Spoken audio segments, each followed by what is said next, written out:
Pattie Boyd, the woman whose face launched 1,000 love songs. To the world, she was the golden muse behind George Harrison's Something and Eric Clapton's Layla.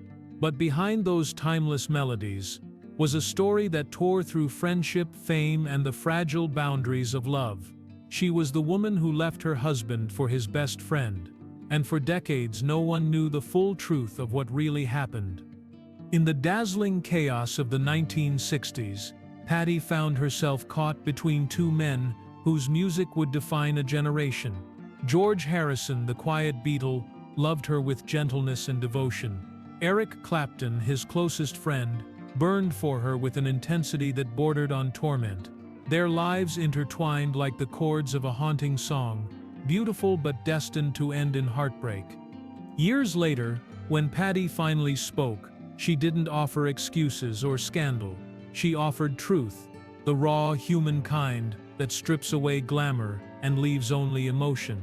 Her words revealed the cost of being loved by two legends, and the price she paid for following her heart when the world was watching. Pattie Boyd's story began long before fame found her. In the vibrant energy of London's 1960s, she was one of Britain's rising models, young, radiant, and unaware that destiny was quietly preparing her for a life unlike any other. In 1964, her path crossed with George Harrison's on the set of A Hard Day's Night. He was shy, soft-spoken, and unlike the loud, confident men she was used to. Something about his gentle nature disarmed her. Within 2 years, she had become Mrs. George Harrison, the wife of a Beatle, and the woman millions envied. Their early years together shimmered with affection. They built a life in Surrey, surrounded by gardens, music, and laughter. George, the quiet Beatle, seemed happiest away from the chaos of fame, and Pattie loved him for it. But the world around them refused to stand still. The Beatles were more than a band.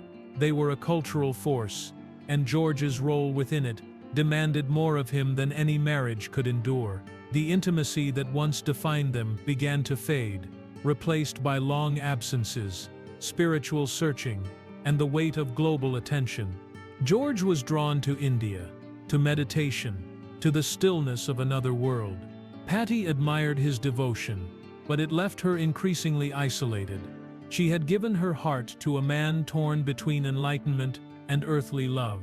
Their conversations became brief, their time together scarce. The house that once echoed with music now carried silence. Pattie loved him still, but she began to sense that something was missing, something she could neither name nor ask for. And then there was Eric Clapton. He was George's close friend, brilliant, restless, consumed by music. His visits began innocently enough. He would join George for long sessions of guitar and laughter, two masters speaking through strings and melody. But Eric noticed what others missed. He saw the loneliness in Pattie's eyes, the quiet ache behind her smile. For him, she was not just beautiful, she was salvation. He once described her presence as light itself, something he could neither possess nor forget. Pattie, in turn, felt a strange pull. Eric's passion was both magnetic and dangerous. He spoke with emotion, lived without restraint, and carried an intensity that contrasted sharply with George's calm detachment. Still, she resisted. She was a wife, bound by vows and the life she had built. What she didn't know was that Eric's admiration had already grown into obsession. By 1968, whispers began to circle their world. Eric had fallen deeply in love with Pattie, and he made little effort to hide it among their inner circle. His pain spilled into his music. In the raw chords of Layla and other assorted love songs, he poured out his longing for a love he couldn't have. George, perhaps willfully blind or quietly resigned, said little. Pattie, caught between loyalty and a growing sense of emotional emptiness, could only watch as two men, bound by friendship, began drifting toward inevitable collision. From the outside, it still looked perfect. The famous musician, his beautiful wife, their glamorous friends. But behind closed doors, everything was unraveling.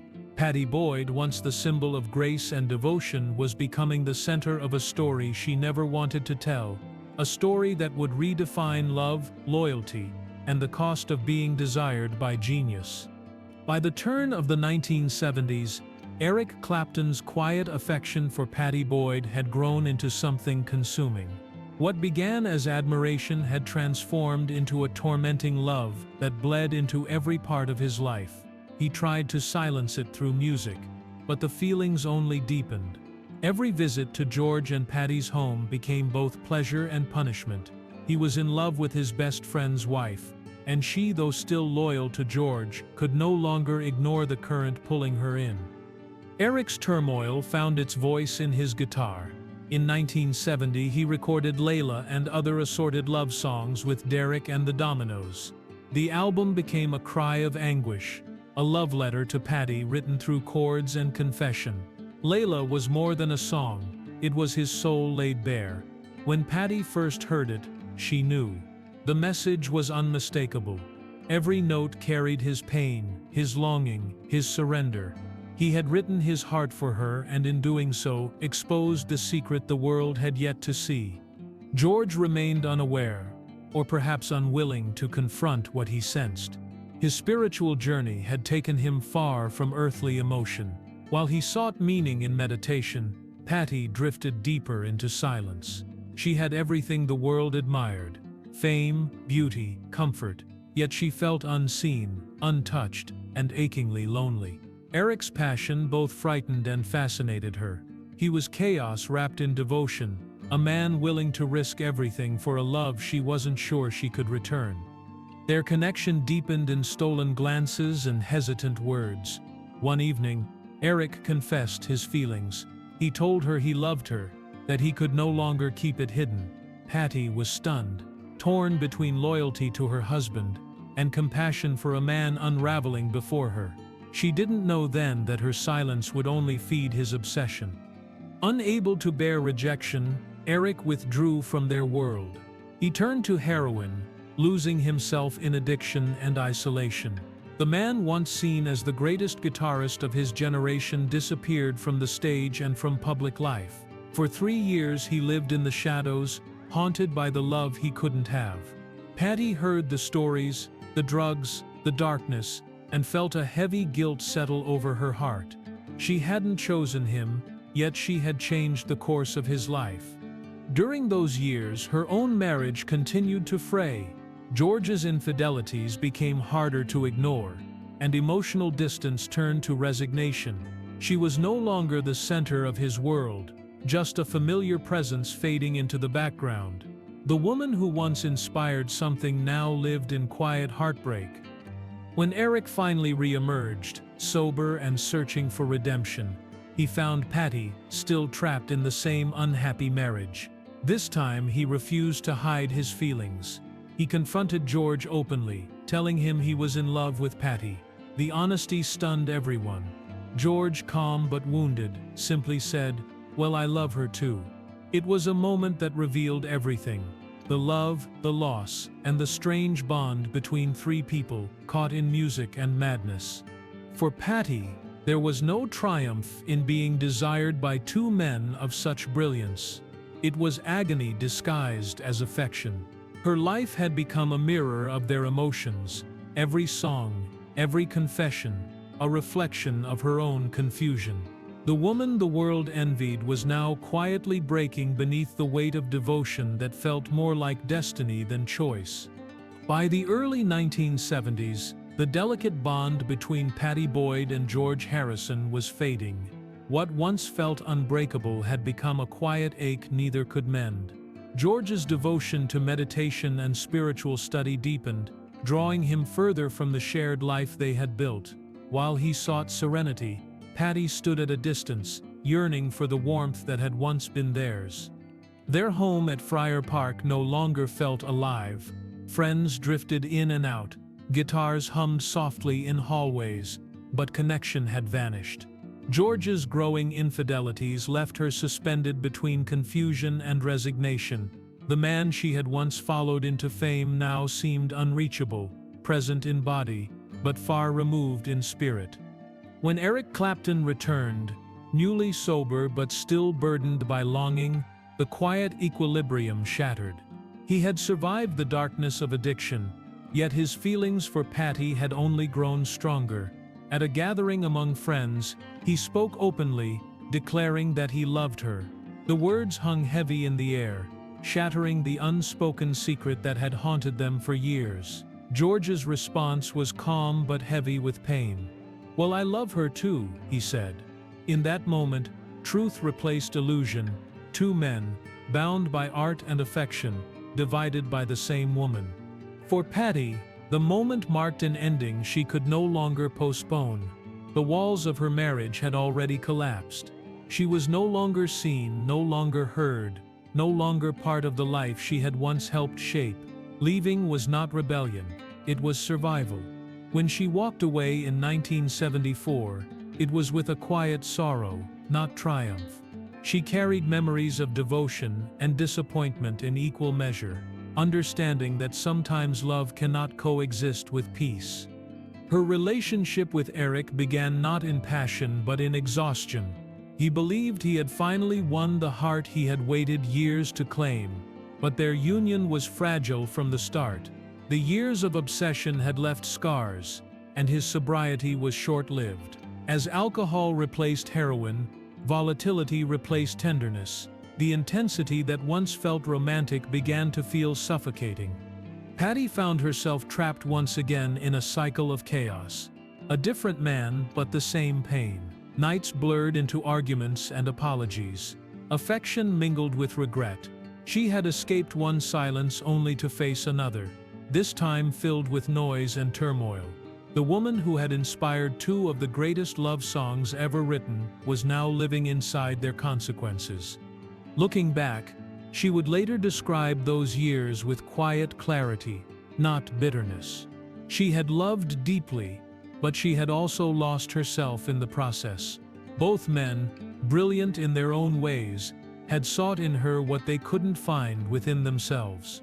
Her role as muse had never been about beauty alone, it was about reflection. Through her, they expressed their longing, their pain, their search for meaning. But when the music faded, she was left to face what fame and devotion had taken from her.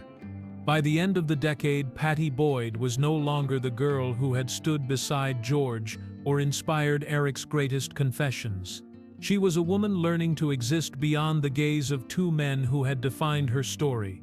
The world saw romance and glamour. She remembered survival and release. And though the songs would echo forever, their echoes carried both love and loss, the haunting melody of a life lived between genius and heartbreak. When the storm finally quieted, Pattie Boyd was left standing in the silence that follows heartbreak. The world still saw her as the woman who had been loved by two giants of rock, but for the first time in her life, she wanted to be known as herself. After years of chaos, she began to rebuild, gently, privately, and without spectacle. Her marriage to Eric Clapton dissolved in the late 1980s, worn down by addiction, infidelity, and exhaustion. The love that once felt larger than life had become a series of painful compromises. Yet, unlike before, Pattie no longer saw herself as a victim of circumstance. She began to understand that her worth wasn't tied to the men who had adored her, nor to the songs that had immortalized her image. She had been the muse, but she was also the one who had endured the cost of inspiration. In the years that followed, she turned inward. Photography became her refuge, a quiet, creative outlet that allowed her to see the world through her own lens rather than someone else's. It was her way of reclaiming a voice that had long been lost in the noise of fame. Each frame she captured reflected a new chapter of peace, one shaped not by who loved her, but by what she chose to love about herself. Public fascination never faded. Interviewers still asked about George and Eric, the songs, the scandals. Pattie answered with grace, neither romanticizing nor condemning the past. She spoke of George with affection, acknowledging his gentle spirit and the beauty they once shared. She remembered Eric with compassion, aware of how deeply his demons had shaped him.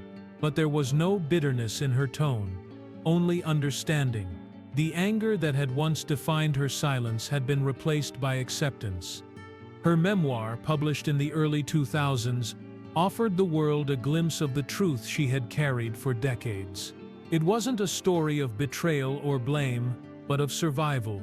Through her words, readers discovered a woman who had been both adored and overlooked, celebrated and misunderstood. She wrote not to reopen wounds, but to close them. Every page was a quiet reclamation of self, the story of a woman who had lived in the light of others and finally stepped into her own. In time, Pattie found love again, this time gentle and uncomplicated. It was not the passion of youth or the obsession of legend, but something steadier, companionship rooted in mutual respect. She often reflected on how the greatest lesson of her life came not from music, but from endurance. She had learned that love, when tangled with fame and genius, can illuminate the world yet still leave shadows behind. Today she speaks with a serenity that only comes from having lived through the extremes of adoration and isolation. Her name will always be linked to two of the most iconic figures in music, yet she has made peace with that legacy. To her, it no longer feels like a burden, but a reminder of survival, proof that even within chaos, the human heart can find stillness again.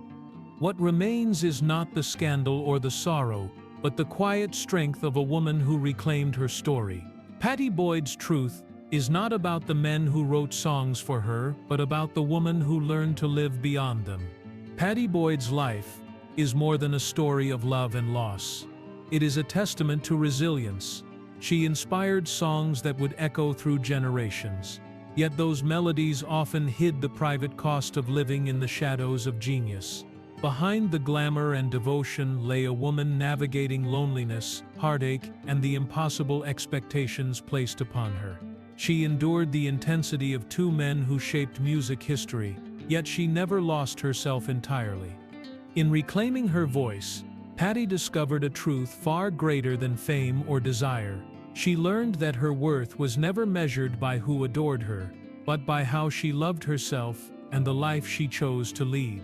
Through art, reflection, and quiet independence, she transformed the turbulence of youth into a story of self-possession and dignity. The woman the world once saw only as a muse became, at last, fully her own. Her journey reminds us that love can be both inspiring and painful, that devotion can illuminate and wound in equal measure. And through it all, Pattie Boyd found peace, clarity, and the freedom to tell her own story. For more emotional stories, check out this video.